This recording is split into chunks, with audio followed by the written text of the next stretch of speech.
తెలుగుదేశం జనసేన పార్టీలు ఈరోజు తొలి జాబితాను ప్రకటించాయి. ఉమ్మడిగా తొలి జాబితాను ప్రకటించాయి. మొత్తం 99 మంది, అంటే 94 మందిని తెలుగుదేశం ప్రకటిస్తే 5 స్థానాలకి జనసేన ప్రకటించడం జరిగింది.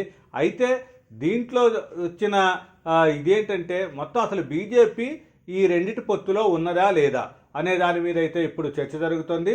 బీజేపీతో పొత్తు, ఎలాంటి పొత్తు యొక్క కన్ఫర్మేషన్ లేకుండానే ఈ రెండు పార్టీలు కూడా ప్రకటించడం, తొలి జాబితా విడుదల చేయడంతో ఈ అనుమానాలు వస్తున్నాయి.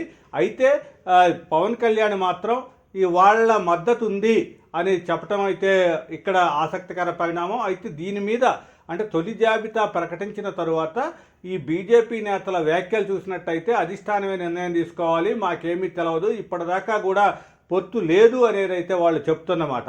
కాబట్టి ఇది మొత్తం కూడా బెడిసి కొట్టిందా, లేకపోతే బీజేపీ డిమాండ్లని వీళ్ళు ఫుల్ఫిల్ చేయలేకపోతున్న చంద్రబాబు నాయుడు అనేది అయితే ఆసక్తికర పరిణామంగా ఉంది. అయితే మొత్తం జనసేన 24 స్థానాలకే పరిమితం కావటం అనేది కూడా ఒక చర్చనీయాంశమైంది. బీజేపీతో పొత్తు కోసమే జనసేన తన స్థానాలను తగ్గించుకుందా అనేది అయితే ఇక్కడ ఆసక్తికర పరిణామంగా ఉంది. ఎందుకు అంటే జనసేన అధినేత పవన్ కళ్యాణ్ కూడా అదే విషయాలు వ్యాఖ్యానించటం, మాకు అలయన్స్ ముఖ్యము, ఓట్లు చీలిపోకుండా ఉండటం ముఖ్యము, కాబట్టి బీజేపీ కూడా దీంట్లో కలుస్తుంది, కాబట్టి వాళ్ళకి కూడా సీట్లు ఇవ్వాలి, కాబట్టి మేము సీట్లను తగ్గించుకుంటున్నాము, ఈ జన సైనికులంతా కూడా ఈ సీట్లు తక్కువ వచ్చినాయి అనే దానికి ఏమి బాధపడద్దు అనేది అయితే పవన్ కళ్యాణ్ చెప్పిన మాట. కాబట్టి ఏదేమైనా సరే ఇంకా వీళ్ళు ఇద్దరు కూడా, అంటే ఇటు చంద్రబాబు నాయుడు, జనసేన అధినేత పవన్ కళ్యాణ్ ఇద్దరు కూడా ఢిల్లీ వెళ్ళి మంతనాలు జరిపితేనే దీని మీద ఒక క్లారిటీ వస్తుంది. అప్పటిదాకా లేనట్టే అనేది అనుకోవాల్సిన అవసరం అయితే ఉంది.